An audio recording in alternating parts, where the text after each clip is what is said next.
right, so let's go ahead and look at the next pair of photographs that I have. Now here's another scene looking out of a window. In this case, though, that the contrast is much higher. The aperture again is f8, the ISO is at base levels at 100. And in this case, the shutter speed is faster at 2/50th because the brightness coming in from the outside window is much higher, in this case, the skylight.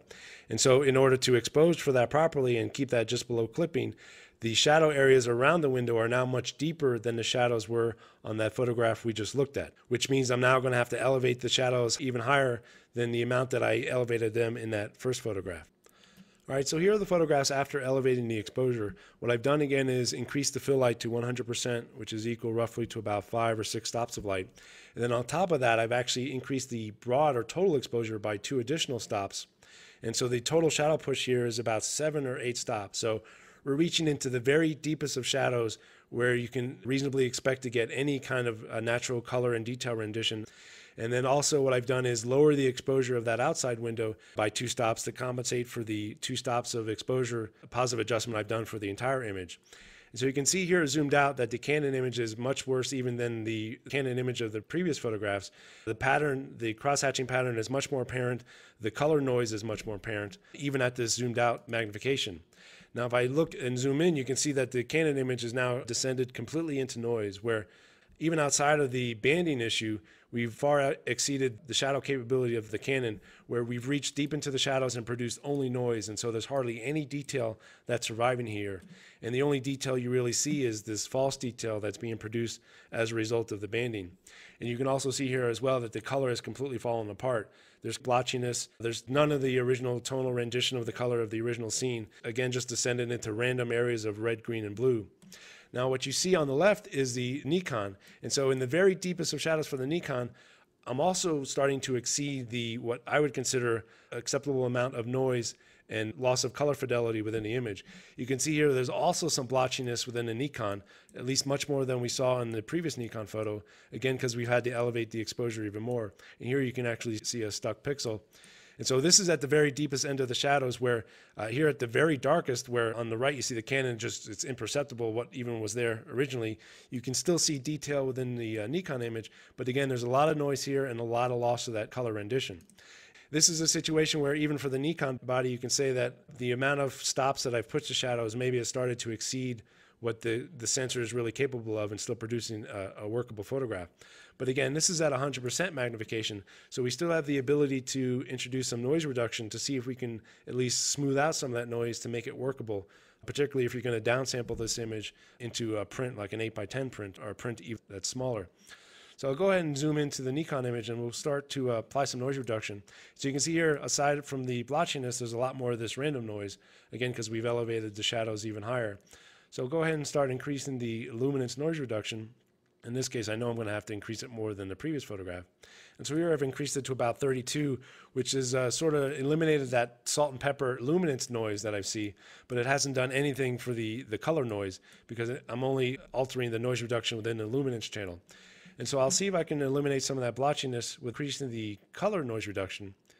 And while I increase it, you may not be able to see it in the video, but there's a slight improvement in the blotchiness. But really, the blotchiness is still there, and so the color fidelity within the image is gone, at least for this deepest shadows. And so this is a case where either you would be forced to maybe not elevate the shadows as much, or maybe this is a candidate where, for instance, if you wanted to eliminate the appearance of that blotchiness, you can maybe decide to convert this into a black and white photograph, in which case the blotchiness will show up more as a tonality blotchiness that sort of gradates between white and black, which is much more visible to the observer than the color blotchiness. And so as a black and white photograph, this can certainly work even at up to an 8x10 print, because again, the level of noise that I've been able to reduce is acceptable to me, and there's still an acceptable amount of detail. And now with the photograph being black and white, you don't have any of that blotchiness there that could otherwise ruin that photograph. So let's go ahead and try the same thing with the Canon photograph. So here we are in that same deep shadow. So let's go ahead and increase luminous noise reduction to see at first if we can get rid of that cross-hatching pattern. And so in the previous photograph, I think we landed at around 70. So you can see here that around that same point, 70, cross-hatching is still visible. It's softened because you've softened it to match sort of the content of the background, but the blotchiness is completely unusable. So it now almost looks as if a child has colored crayons over the image, where there's just no color fidelity whatsoever. It almost looks like it's guessing as to what the rendition of the image data is, and it really is, because the noise has completely overwhelmed the signal levels within these deepest of shadows.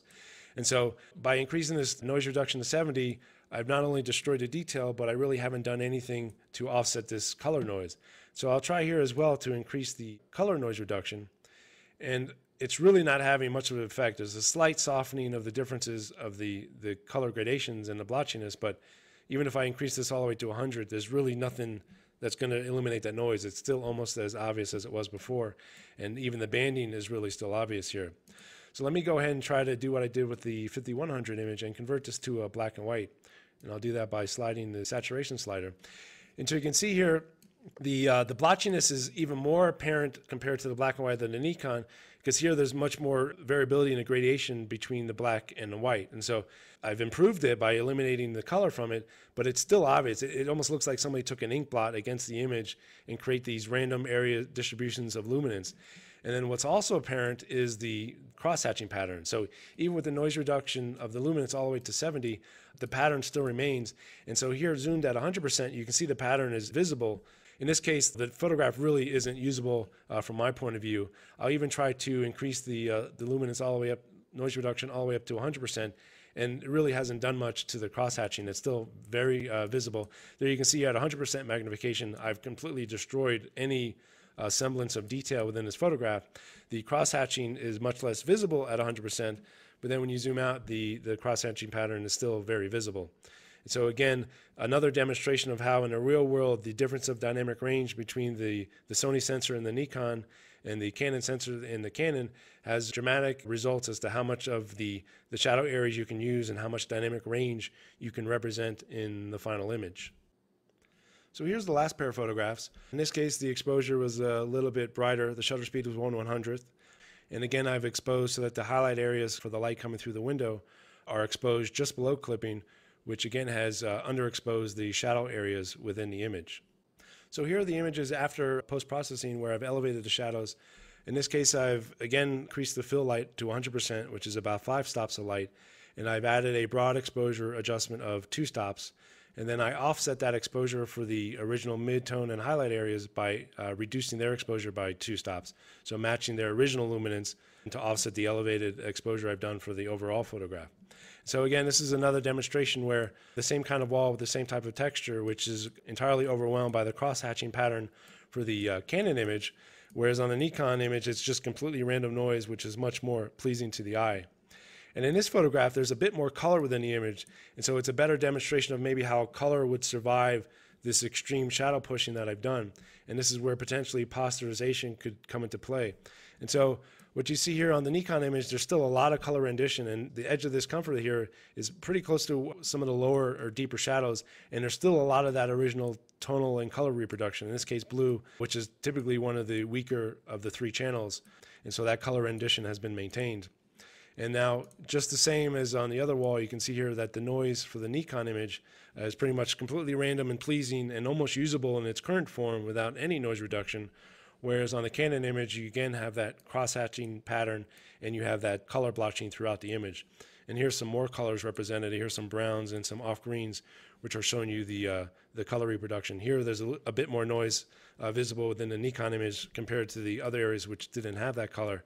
And so you might want to apply some noise reduction here. And so this was, again, a comparison between the Nikon D5100 and the T2i, but really this is a comparison you can apply for most of the Nikon and Canon bodies.